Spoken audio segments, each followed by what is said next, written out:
चंपक बहुत निर्धन आदमी था। एक टूटे फूटे घर के सिवा उसके पास और कुछ भी नहीं था। ना तो उसका घर था और ना ही कोई परिवार। एक दिन वो भूखा प्यासा जा रहा था। कैसी जिंदगी जी रहा हूँ मैं भगवान। ना तो मेरे पास पैसे हैं और ना ही मेरा कोई परिवार है। ऐसी जिंदगी जीने से तो अच्छा है कि मैं मर ही जाऊं। वैसे भी किसी को मेरे जीने या मरने से कोई फर्क नहीं पड़ता। चंपक अपनी जिंदगी से तंग आकर नदी पर अपनी जान देने जा रहा था। तभी रास्ते में उसने देखा कि एक मुर्गी अपने एक अंडे के पास बैठी हुई है। तभी वहाँ एक बड़ा बिल्ला आता है। बिल्ला अंडे के पास आने लगता है। उसे पास आता हुआ देख मुर्गी अपने पंख फड़फड़ाने लगती है। बिल्ला उस अंडे को अपने मुंह में पकड़ लेता है। बचाओ, कोई मेरे बच्चे को बचाओ। मुर्गी की आवाज सुनकर चंपक वहाँ जाता है। मुर्गी के अंडे को बिल्ले के मुंह में देखकर चंपक वहीं पड़ा हुआ एक डंडा उठाता है और बिल्ले को पीटने लगता है।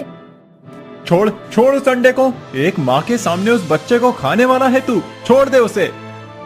चंपक जोर जोर से बिल्ले को पीट रहा था। बिल्ला अंडे को छोड़कर भाग जाता है। फिर तुमने आज मेरे इस अंडे की रक्षा करके मुझ पर बहुत बड़ा एहसान किया है। नहीं, मैंने कोई एहसान नहीं किया। ये तो मेरा फर्ज था। लेकिन तुम एक मुर्गी होकर हम इंसानों की भाषा में कैसे बात कर रही हो? वो तुम्हें बाद में पता चल जाएगा। लेकिन ये बताओ कि तुम इतने मायूस होकर कहाँ जा रहे थे? मेरा इस दुनिया में कोई नहीं है। मैं बहुत गरीब हूँ। मेरे पास कोई काम नहीं है। मेरे जीने का कोई अर्थ नहीं है। इसीलिए मैं अपनी जान देने जा रहा हूँ। क्या जान देने जा रहे थे? जान देना ये किसी भी समस्या का समाधान नहीं है। लेकिन मैं जीकर भी क्या करूँ? मेरे जीने का कोई आधार नहीं है और ना ही कोई फायदा। नहीं, ये कोई उपाय नहीं है। तुम्हारी इस समस्या से बाहर निकलने में मैं तुम्हारी मदद करूंगी। ये लो, ये मेरा अंडा। कुछ दिनों के बाद इससे एक मुर्गी बाहर आएगी जो तुम्हें रोज अंडे देगी। तुम उन अंडों को बेचकर अपना गुजारा कर सकते हो। तुम्हें पैसे मिल जाएंगे और तुम अपना जीवन सुधार सकोगे। क्या मुर्गी रोज अंडे देगी? हाँ, समय आने पर तुम्हें सब पता चल जाएगा कि ये सब क्यों और कैसे हो रहा है। अभी तो तुम सिर्फ ये अंडा लेकर अपने घर जाओ और अपनी जान देने का विचार हमेशा के लिए त्याग दो। चंपक मुर्गी का दिया हुआ अंडा लेकर घर आता है। कुछ दिनों के बाद उस अंडे से एक बड़ी मुर्गी बाहर आती है जो आते ही कुछ अंडे डालती है। अरे, ये तो चमत्कार हो गया। इस अंडे में से तो इतनी मुर्गी बाहर आई हैं और उसने आते ही इतने अंडे डाल दिए। मुझे तो लगता है कि ये मुर्गियां कुछ चमत्कारी हैं। चलो, अब इन अंडों को बेच कर आता हूँ। चंपक अंडे बेचने चला जाता है। दिन बीतते जाते हैं। चंपक अब रोज अंडे बेचने जाता था और उसे अच्छे पैसे भी मिलते थे। एक दिन, अरे चंपक, तुमने कितनी मुर्गियां पाली हैं? रोज अंडे बेचने जाते हो। राव जी, मैंने तो एक ही मुर्गी पाली है। मेरे पास ज्यादा मुर्गियां रखने की जगह कहाँ है? क्या? सिर्फ एक मुर्गी? एक मुर्गी इतने अंडे देती है रोज? कमाल है। हाँ, मेरी मुर्गी कमाल की तो है। कुछ दिनों के बाद उस राज्य के महाराज की पत्नी बहुत बीमार हो जाती है। उनकी कमजोरी किसी भी औषधि से कम नहीं हो रही थी। तब महाराज, महारानी इतने दिनों से बीमार हैं, उनकी कमजोरी ठीक होने का नाम ही नहीं ले रही। अगर ऐसा ही चलता रहा तो महारानी का स्वास्थ्य और बिगड़ सकता है। मैं तो उसी के बारे में विचार कर रहा हूँ महामंत्री जी, परंतु समझ नहीं आ रहा कि ऐसा क्या उपाय करें कि महारानी की कमजोरी कम हो जाए। वैद्य जी की सभी औषधि देकर देख ली, कई प्रकार के सूखे मेवे और फलों का रस भी महारानी को पिलाया, उत्तम प्रकार का भोजन दिया, गाय का शुद्ध दूध और घी भी खिलाया, परंतु महारानी के शरीर में शक्ति आ ही नहीं रही। 2 कदम चलते ही महारानी गिर जाती हैं। उन्हें ऐसे सदा सोए हुए देखना भी मुझे अच्छा नहीं लग रहा। मुझे उनके स्वास्थ्य की बहुत चिंता हो रही है। महाराज, मैंने कहीं सुना था कि यदि किसी बीमार या कमजोर व्यक्ति को देसी मुर्गी के अंडे खिलाए जाएं, तो उसमें तुरंत शक्ति आ जाती है। यदि हमने महारानी को देसी अंडे खिलाए तो कदाचित उनमें भी शक्ति आ जाएगी और उनकी कमजोरी कम हो जाएगी। क्या देसी अंडे? हाँ महाराज, हमने आज तक इतने उपाय किए हैं, एक उपाय और करके देखते हैं। परंतु हमारे राज्य में देसी अंडे कहाँ मिलेंगे? वो तो मैं ढूंढता हूँ महाराज, आप मुझे थोड़ा समय दीजिए। ढूंढिए मंत्री जी, यदि ऐसा व्यक्ति मिल गया जिसके पास देसी अंडे मिल सकते हैं तो मैं उसे मुंह मांगा इनाम दूंगा। मंत्री अपने सेवकों से कहकर राज्य में देसी अंडे कहाँ मिलते हैं ये ढूंढने को कहता है। सेवक पूरे राज्य में जाकर ढूंढने लगते हैं। महाराज के सेवक को देखकर एक लालची व्यक्ति झागन लाल, क्या हुआ सेवक, आप किसे ढूंढ रहे हैं? महारानी बहुत बीमार हैं और कमजोर हैं, इसीलिए महाराज ने आदेश दिया है कि यदि किसी के पास देसी मुर्गी के अंडे मिले तो वो जाकर महाराज से भेंट करें। महाराज उस व्यक्ति को मुंह मांगा इनाम देने वाले हैं। क्या मुंह मांगा इनाम? अरे वाह! सेवक आगे चला जाता है। तभी छगन लाल को राव जी मिलता है। अरे राव जी, तुमने सुना अभी सेवक ने क्या कहा? हाँ हाँ, पता है मुझे। महारानी का स्वास्थ्य ठीक करने के लिए महाराज को देसी अंडे बेचने वाले की तलाश है। क्या तुम जानते हो ऐसे किसी व्यक्ति को? हाँ हाँ, हमारे राज्य में एक ही तो है चंपक, जिसके पास एक मुर्गी है जो रोज उसे अंडा देती है। क्या? एक मुर्गी और वो भी रोज अंडे देती है? कुछ अजीब बात नहीं है ये? हाँ, अजीब तो है, परंतु वो तो यही कहता है कि उसके पास एक ही मुर्गी है। छगन लाल के लालची मन में एक बात आती है। वो चंपक के पास आता है और सुनो चंपक, मैं छगन लाल हूँ, इसी राज्य में रहता हूँ। मैंने सुना है कि तुम्हारे पास एक मुर्गी है। मैं उस मुर्गी को खरीदना चाहता हूँ। परंतु मैं उस मुर्गी को बेचना नहीं चाहता।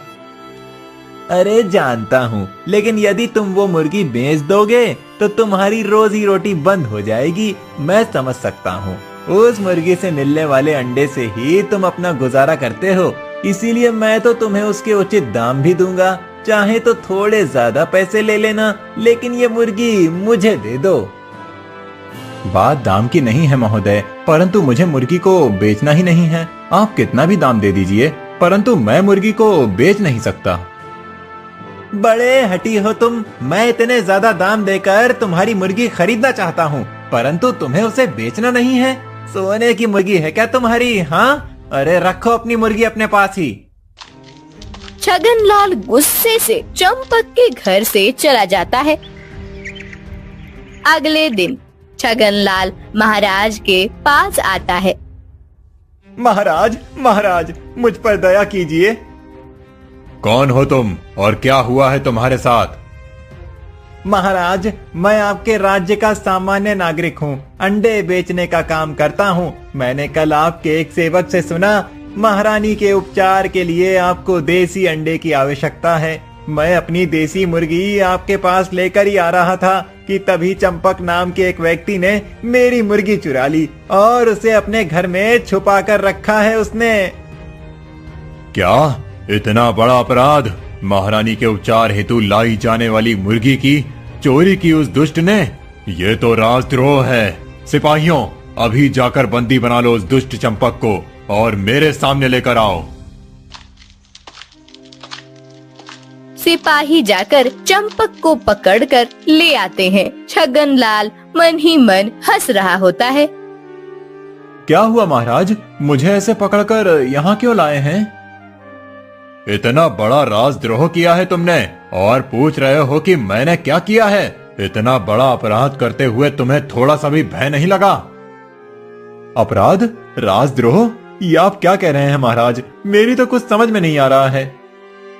अब इतने भोले मत बनो चंपक। ये छगनलाल जब अपनी मुर्गी राजमहल ला रहा था तब तुमने उसकी मुर्गी चुराई, ये जानते हुए भी कि महारानी को देसी अंडे खाने की आवश्यकता है। यदि उन्हें अंडे नहीं खिलाए गए तो उनका स्वास्थ्य और खराब हो जाएगा। नहीं महाराज, वो मुर्गी मेरी है और सच में मुझे महारानी के स्वास्थ्य के बारे में कुछ भी नहीं पता था। अगर मुझे पहले पता होता तो मैं खुद यहाँ रोज आकर अंडे दे जाता। मेरी मुर्गी तो बहुत सारे अंडे देती है। ये छगनलाल झूठ बोल रहा है। महाराज, इसके पास कोई मुर्गी नहीं है। उल्टा ये मेरी मुर्गी मुझसे खरीदने के लिए मेरे घर आया था। नहीं महाराज, ये झूठ बोल रहा है। यही आया था मेरे पास आपकी घोषणा सुनकर। जब सेवक ने बताया कि जो भी व्यक्ति महारानी के लिए देसी अंडे ले जाएगा उसे महाराज मुंह मांगा इनाम देंगे। ये सुनकर इसके मन में लालच आ गया होगा, इसीलिए मेरी मुर्गी पानी के दाम में मांग रहा था मुझसे। नहीं महाराज, ये झूठ बोल रहा है। सच तो ये है कि ये छगनलाल आया था मेरे घर और 2 गुनी कीमत देकर मेरी मुर्गी खरीदना चाहता था। अच्छा, तो ये बताओ कि तुम्हारे घर जो मुर्गी है वो तुम्हारे पास कैसे आई? महाराज, उस मुर्गी की माँ ने ही मुझे एक अंडा दिया था जिससे वो मुर्गी बाहर आई थी। मुर्गी की माँ ने? अर्थात एक मुर्गी ने तुम्हें अपना अंडा दिया था? हाँ महाराज, उस मुर्गी ने कहा था कि इस अंडे से जो मुर्गी बाहर आएगी वो रोज अंडे देगी। मुर्गी ने कहा था? वो मुर्गी हम मनुष्यों की भाषा में बात कर रही थी? हाँ महाराज, वो मुर्गी हमारी भाषा में बोल रही थी। अब तो मुझे पूर्ण विश्वास हो गया है कि तुम असत्य बोल रहे हो। एक मुर्गी हमारी भाषा में कैसे बात कर सकती है? सिपाहियों, इस दुष्ट राजद्रोही को दंड दे दो। सिपाही चंपक को ले जाने लगते हैं। तभी वहाँ वही मुर्गी प्रकट हो जाती है जिसने चंपक को अपना अंडा दिया था। रुकिए महाराज, चंपक सच बोल रहा है। मुर्गी को इंसानी भाषा में बात करता हुआ देख सभी चौंक जाते हैं। देखा महाराज, मैं सच बोल रहा था ना, ये मुर्गी हमारी भाषा में बात करती है। हाँ महाराज, चंपक सच बोल रहा है। मैंने ही उसे मेरा अंडा दिया था। उस दिन चंपक ने मेरे अंडे को एक बागड़ बिल्ले से बचाया था, मेरी मदद की थी, इसलिए मैंने खुश होकर उसे मेरा अंडा दिया था। वो सब तो ठीक है, परंतु तुम हमारी भाषा में बात कैसे कर सकती हो? इसका रहस्य क्या है? महाराज के ऐसे पूछते ही रोशनी छा जाती है और मुर्गी की जगह एक सुंदर परी प्रकट होती है। महाराज, मैं असल में एक परी हूँ। परी लोक एक बार एक दासी परी मेरी सहायता मांग रही थी, लेकिन मैंने अपने घमंड में आकर उसे सहायता करने से ना कहा था। जब ये बात हमारी परी रानी को पता चली तब उन्होंने मुझे उस परी की सहायता ना करने के लिए दंड दिया। दंड स्वरूप मैं एक मुर्गी बन गई और यहाँ पृथ्वी लोक पर आ गई। परी रानी ने कहा कि जब कोई निर्मल मन का व्यक्ति मेरे संकट में मेरी मदद करेगा तभी मुझे मदद की कीमत पता चलेगी। केवल इतना ही नहीं, मुझे भी उस व्यक्ति की मुसीबत में उसकी मदद करनी पड़ेगी, तभी मैं उस दंड से मुक्त हो जाऊंगी और फिर से परी लोक चली जाऊंगी। सिपाहियों, चंपक को छोड़ दो। परी की बात सुनकर मुझे विश्वास हो गया है कि ये सच बोल रहा है। महाराज, जब चंपक मुझे पहली बार मिला था तब वो बहुत विचलित था। उसका इस दुनिया में कोई नहीं है और वो बहुत निर्धन था, इसलिए वो अपना जीवन समाप्त करने जा रहा था। इसलिए मैंने उसे मेरा चमत्कारी अंडा दिया था जिससे उसकी परेशानी खत्म हो जाए। अब मेरा अपने परीलोक जाने का समय आ गया है। परी जी, अब आप चली जाएंगी तो क्या जो मुर्गी मेरे घर है वो भी चली जाएगी? नहीं नहीं परी, उस मुर्गी की हमें बहुत आवश्यकता है। महारानी के स्वास्थ्य में सुधार लाने के लिए उन्हें देसी अंडे खिलाने की सलाह मिली है। अगर तुम उस मुर्गी को अपने साथ ले जाओगी तो मेरी महारानी कभी ठीक नहीं हो पाएगी। नहीं, वो मुर्गी यही चंपक के पास रहेगी और उसके चमत्कारी अंडे खाकर महारानी जल्दी ही स्वस्थ हो जाएंगी। परी राजमहल से गायब होकर अपने परी लोक चली जाती है। चंपक, मुझे क्षमा कर देना। मैंने बिना पूरी बात जाने तुम्हें अपराधी समझ लिया। तुम अभी जाकर अपनी मुर्गी के अंडे लेकर आओ। जब तक महारानी की कमजोरी कम नहीं होती तब तक रोज तुम्हें यहाँ अंडे लेकर आना है। अवश्य महाराज, मैं अभी अंडे लेकर आता हूँ।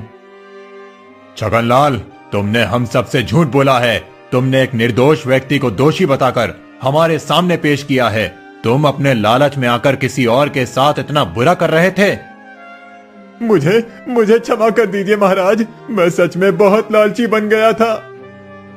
अभी तो मैं तुम्हें छोड़ रहा हूँ। यदि फिर से किसी के साथ तुमने ऐसा व्यवहार किया तो मैं तुम्हें दंड देने से नहीं चूकूंगा। चंपक अपने मुर्गी के अंडे लेकर आता है और महारानी को खिला देता है। अगले कुछ दिन चंपक की मुर्गी के अंडे खाकर महारानी का स्वास्थ्य सुधर जाता है और वो चलने फिरने लग जाती हैं। महाराज चंपक को बहुत सारा धन देते हैं। चंपक के दोस्त राव जी की पहचान कन्या से चंपक की शादी हो जाती है। चंपक ने परी की दी हुई मदद से उसका जीवन संवर जाता है। सुंदर नगर के नरेश महाराज समरजीत शिकार करने के लिए अपने एक मंत्री के साथ वन में गए हुए थे। मंत्री, हमें यहाँ आकर बहुत देर हो गई है, परंतु अभी तक कोई भी प्राणी हमारी दृष्टि में नहीं आया है। मेरे विचार से हमें यहाँ से चलना चाहिए। कदाचित आज कोई शिकार नहीं मिलेगा। कुछ देर और रुक जाते हैं महाराज, कदाचित कोई प्राणी आ जाए। ठीक है। दोनों वहीं रुक जाते हैं। कुछ देर के बाद उन्हें एक सूअर की आवाज सुनाई देती है। मंत्री, लगता है कि कोई जंगली सूअर हमारे आसपास ही है। मुझे अभी उसका शिकार करना होगा। महाराज समरजीत अपना धनुष लेकर सूअर के शिकार सज्ज हो जाते हैं। थोड़ी देर के बाद उन्हें झाड़ियों के पीछे सूअर दिखाई देता है। महाराजा समरजीत अपने धनुष से निशाना साधते हैं और सूअर पर तीर चला देते हैं। सूअर भाग जाता है। मंत्री, वो सूअर भाग रहा है। कदाचित वो बाण से आहत हुआ होगा। मैं उसके पीछे जाकर उसे पकड़ता हूँ। आप राजमहल लौट जाइए, मैं सूअर का शिकार करके लौटता हूँ। मंत्री राजमहल के लिए प्रस्थान करता है और राजा समरजीत सूअर का पीछा करने लगते हैं। समरजीत सूअर की आवाज का पीछा करते करते एक गुफा में पहुंच जाते हैं। गुफा के अंदर जाने के बाद वो सामने जो देखते हैं उसे देखकर उनकी आंखें खुले की खुली रह जाती हैं। ये क्या, इतने निर्जन और घने वन में इस गुफा के अंदर इतना सारा खजाना, हीरे मोती और मूल्यवान रतन। इतना बड़ा खजाना किसका होगा और इसे किसने छुपा रखा होगा? समरजीत अपने आप से बात कर रहे थे, तभी उनके पीछे से एक आवाज आई। ये खजाना मेरा है समरजीत। तुम तो वही सूअर हो जिस पर मैंने बाण चलाया था, परंतु तुम एक सूअर होकर मनुष्य की भाषा में कैसे बोल सकते हो? और क्या कहा तुमने? ये खजाना तुम्हारा है? ये कैसे हो सकता है? वो सब बताने का मेरे पास समय नहीं है महाराज। मैं केवल अपने इस खजाने को अपने राज्य वापस ले जाना चाहता हूँ। आप कृपया करके मेरी सहायता कीजिए। ये सब आपकी दृष्टि में आए, इसीलिए मैं आपको यहाँ तक लेकर आया था। नहीं, मुझे तुम्हारी बात पर विश्वास नहीं हो रहा। मुझे तुम एक मायावी प्रतीत हो रहे हो। मैं तुम्हारी सहायता नहीं कर सकता। नहीं, मैं सत्य कह रहा हूँ। मैं मायावी नहीं हूँ। मुझे आपकी सहायता की बहुत आवश्यकता है। मैं किसी मायावी की सहायता नहीं करता। महाराजा समरजीत सूअर की कोई बात सुने बिना चले जाते हैं। वो गुफा के बाहर आकर वन में जा रहे थे, तभी उन्हें एक मुनिवर मिलते हैं। प्रणाम मुनिवर। कल्याण हो राजन। क्या हुआ? आप इस वन में क्या कर रहे हैं? मुनिवर, एक राजा को तो मृग्या करनी ही पड़ती है। ये तो राजधर्म का एक भाग है, इसीलिए शिकार करने आया था। परंतु यहाँ आकर मैंने एक चमत्कारी बात देखी। एक बोलने वाला सुअर देखा जो हम जैसे मनुष्यों की भाषा बोल रहा था। फिर क्या हुआ? मैंने उस सुअर पर अपना निशाना साधा था शिकार करने के लिए, परंतु वो एक गुफा में भाग गया। जब मैं उसका पीछा करते हुए गुफा में पहुंचा तब मैंने देखा कि वहां बहुत बड़ा खजाना रखा हुआ था। उस सुअर ने कहा कि वो खजाना उसका है और वो अपने राज्य को फिर से प्राप्त करना चाहता है। वो मुझसे सहायता मांग रहा था, परंतु मैंने उसे एक मायावी समझकर सहायता करने से ना कह दिया। मुनिवर, कौन हो सकता है वो रहस्यमयी सुअर जो हमारी भाषा बोल रहा था? महाराज समरजीत, वो सुअर सत्य कह रहा था। वो एक राजा ही है और वो खजाना भी उसका ही है। ये आप क्या कह रहे हैं मुनिवर? एक सुअर और राजा? हाँ, मैं आपको पूरी कहानी बताता हूँ। बहुत समय पूर्व की बात है। महाराजा ओमकारनाथ अपने राज्य का प्रपंच अच्छे से चला रहे थे। प्रजा भी बहुत संतुष्ट और सुखी थी। उनके राज्य में किसी चीज की कोई कमी नहीं थी।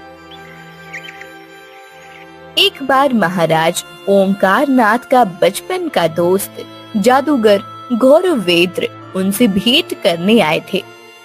आओ आओ मित्र, कितने वर्षों के बाद मिल रहा हूँ तुमसे। हाँ मित्र, तुम तो अब राजा बन गए हो। तुम्हारे पास हम जैसे साधारण व्यक्तियों से मिलने का समय कहाँ है?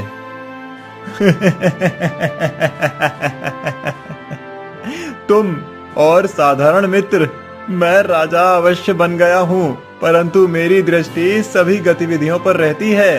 तुम्हें क्या लगता है कि मैं नहीं जानता कि तुम कितने बड़े जादूगर बन गए हो? पूरी धरती पर तुम जैसा कोई जादूगर नहीं है। अरे तुम्हारी इस कला के चर्चे तो दूर दूर तक होते हैं। कई राज्यों के राजा महाराज मनोरंजन के कार्यक्रम करने के लिए तुम्हें बुलाते हैं। हाँ, ये तो है। मैं अपनी कला का प्रचार प्रसार करते हुए बहुत प्रवास करता हूँ, इसी कारण से किसी से भेंट नहीं कर पाता। मित्र, अब तुम यहाँ आए हो तो मेरी प्रजा के मनोरंजन के लिए भी कोई कार्यक्रम करो। मेरी प्रजा के सामने भी अपनी कला का प्रदर्शन करो। अवश्य, मैं दूसरे राजाओं के लिए अपनी कला का प्रदर्शन करता हूँ, तो अपने मित्र के लिए तो कर ही सकता हूँ। अगले दिन जादूगर गौरवेंद्र महाराज ओमकारनाथ की प्रजा के सामने अपने कला का प्रदर्शन करता है। बड़े प्रांगण में गौरवेंद्र पूरी प्रजा के सामने अपनी जादू दिखाता है। गौरवेंद्र की जादू देखकर सभी प्रजाजन अति प्रसन्न हो जाते हैं। महाराज ओमकारनाथ भी प्रजा को प्रसन्न देखकर प्रसन्न हो गए थे। मित्र, तुमने तो आज बहुत अद्भुत कार्य किया है। मैंने मेरी प्रजा को इतना प्रसन्न पहले कभी नहीं देखा। मेरा राज्य बहुत बड़ा है, इतने सारे प्रवासी हैं, सभी संतुष्ट हैं, परंतु आज इनके आनंद की कोई सीमा नहीं है। इतने वर्षों में पहली बार इन सब ने ऐसा कुछ अद्भुत देखा है। मैं तुमसे बहुत प्रसन्न हूँ मित्र। मांगो, क्या उपहार चाहिए? अरे, तुम तो मेरे मित्र हो, तुम्हें मुझे कुछ भी देने की आवश्यकता नहीं है। फिर भी यदि तुम मुझे कुछ देना ही चाहते हो तो अपना ये राज्य दे दो। मुझे तुम्हारे राज्य से बहुत प्रेम हो गया है। इतने बड़े हो गए हो, फिर भी अभी तक तुम्हारा चेष्टा करने का स्वभाव नहीं बदला है। मेरा उपहास कर रहे हो ना? तो क्या सत्य में मैं तुम्हारा राज्य मांग रहा हूँ? नहीं, मुझे कुछ नहीं चाहिए। कुछ कैसे नहीं चाहिए? कुछ ना कुछ तो तुम्हें लेना ही होगा। ऐसा कहकर ओमकारनाथ अपने गले के मूल्यवान रत्नों की माला निकालकर जादूगर गौरवेंद्र के गले में पहना देता है। अगले दिन, मित्र, तुमने मेरी कला तो देख ली, अब मुझे भी तुम्हारी कोई कला दिखाओ। मैं अपनी कौन सी कला दिखाऊं तुम्हें? अभी युद्ध का कोई अवसर नहीं है, अन्यथा मैं तुम्हें अपना युद्ध कौशल दिखाता। कोई बात नहीं मित्र, युद्ध कौशल नहीं तो तुम मुझे अपनी शिकार की कला तो दिखाओ। अरे, मैंने सुना है कि राजा महाराजाओं को मृग्यान करना उनके राजपाट का एक भाग होता है। तुम भी तो शिकार करते ही होगे। चलो हम शिकार करने के लिए चलते हैं। दोनों मित्र शिकार करने के लिए वन में चले जाते हैं। वन में ओमकार नाथ एक सुअर की शिकार करते हैं। फिर मित्र ओम प्रकाश, तुम तो सच में बहुत अच्छे शिकारी हो। इतना अचूक निशाना साधा है तुमने। अब मैं तुम्हें अपना एक और जादू दिखाता हूँ। ऐसा कहकर गौरवेंद्र अपनी जादू से अचानक ओमकार नाथ को एक सुअर में बदल देता है। अरे ये क्या, तुमने मुझे सुअर क्यों बना दिया? तुम्हें क्या लगता था कि मैं तुम्हारी शिकार की कला देखने के लिए तुम्हें यहाँ लेकर आया हूँ? अरे मैं तो तुम्हें बहाने से यहाँ लेकर आया था। मैंने उस दिन तुम्हें ऐसे ही नहीं कहा था कि तुम मुझे अपना राज्य दे दो। मैं सच में तुम्हारे राज्य का स्वामी बनना चाहता हूँ।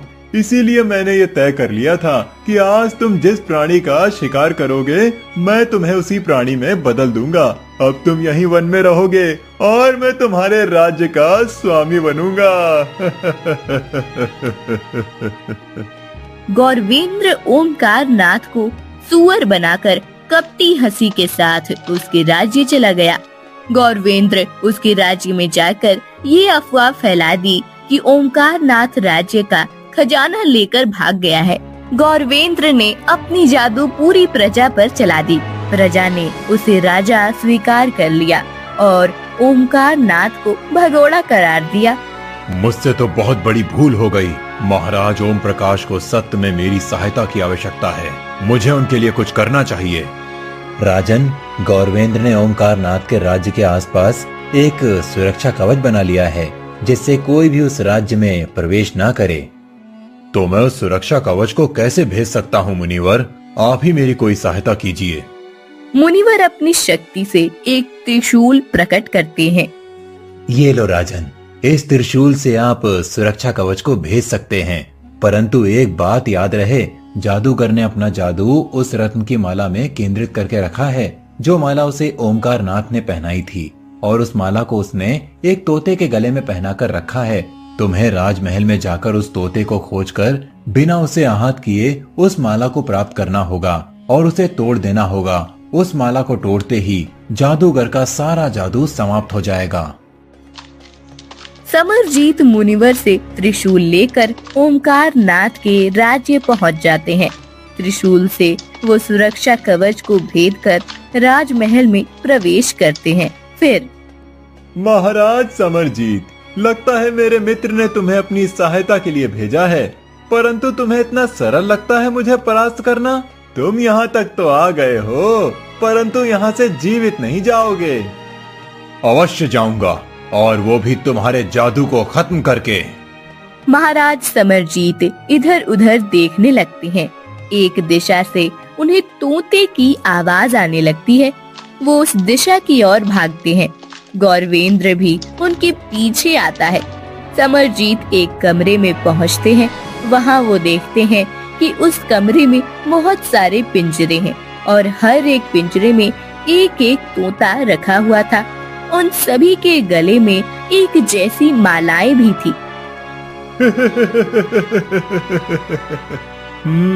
तुमने तो मेरे बारे में बहुत ज्ञान प्राप्त किया है। तुम्हें तो ये भी पता चल गया कि मेरी सारी विद्या एक तोते के गले की माला में है, लेकिन ये कैसे पता कर पाओगे कि इन सब तोतों में से वो तोता कौन सा है? महाराज समरजीत देखने लगते हैं। उन्हें समझ नहीं आ रहा होता है कि आखिर वो तोता कौन सा हो सकता है। सभी तोते बिल्कुल एक जैसे होते हैं और उनके गले की मालाएं भी एक जैसी ही होती हैं। बहुत देर तक समरजीत सभी तोते देखते रहते हैं। फिर अपना धनुष निकालकर वो तीर चलाते हैं। एक पिंजरे के अंदर उनका तीर चला जाता है और धीरे से उस तोते के गले की माला हल्के से निकलकर समरजीत के तीर पर अटक जाती है। समरजीत उस माला को तोड़ देता है। नहीं, ये कैसे हो सकता है? तुमने उस तोते को कैसे पहचान लिया? मैंने उन सभी तोतों को ध्यान से देखा। सभी तोते इधर उधर देख रहे थे, लेकिन केवल एक ही तोता था जो तुम्हारी तरफ देख रहा था। उसकी दृष्टि को देखकर मैंने समझ लिया कि वो अपने स्वामी को देख रहा है, इसीलिए मैंने उस पर ही तीर चलाया और मेरा अनुमान सही निकला। माला के टूटते ही जादूगर की सारी विद्या खत्म हो जाती है। समरजीत गौरवेंद्र को पकड़कर ओमकार नाथ के पास लेकर आता है। गौरवेंद्र की जादू खत्म होने की वजह से ओमकार नाथ सुअर से फिर मनुष्य में बदल जाता है। धन्यवाद महाराज समरजीत, आपने आखिरकार मेरी सहायता कर ही दी। आपकी ही वजह से आज मैं पुनः अपने वास्तव रूप में आ पाया हूँ। नहीं महाराज ओमकार नाथ, मुझे आपसे क्षमा मांगनी है। मुझे पहले ही आपकी बात मान लेनी चाहिए थी। मैंने आपको मायावी समझ लिया था। वो तो मुनिवर की कृपा थी जिन्होंने मुझे आपकी पूरी कथा सुनाई और इस दुष्ट के बिछाए हुए सुरक्षा कवच को भेदने का मार्ग दिखाया। महाराज ओमकार नाथ, ये लीजिए अपराधी, इसे अब आप ही दंड दीजिए। अवश्य महाराज, ये तो मेरे मित्र के रूप में एक भयानक शत्रु है। इसे मैं अपने राज्य में ले जाकर पूरी प्रजा के सामने दंडित करूंगा। परंतु महाराज, मुझे एक बात समझ नहीं आई कि उस गुफा में इतना सारा खजाना कहां से आया और आप उसे अपना क्यों बता रहे थे? गौरवेंद्र के मेरे राज्य में आने से पहले मेरे एक गुप्तचर ने ये जानकारी दी थी कि कोई मेरे राज्य पर आक्रमण करके लूटने वाला है, इसीलिए मैंने वो खजाना उस गुफा में छुपा दिया था। समरजीत और ओमकार नाथ दोनों अपने अपने राज्य चले जाते हैं। ओमकार नाथ अपनी पूरी प्रजा के सामने दुष्ट जादूगर गौरवेंद्र को एक पेड़ से बांधकर कोड़े मारने का दंड देता है और बाद में उसे कारागार में बंदी बना देता है। ओमकार नाथ अपने राज्य का भार एक बार फिर से अपने सर पर ले लेता है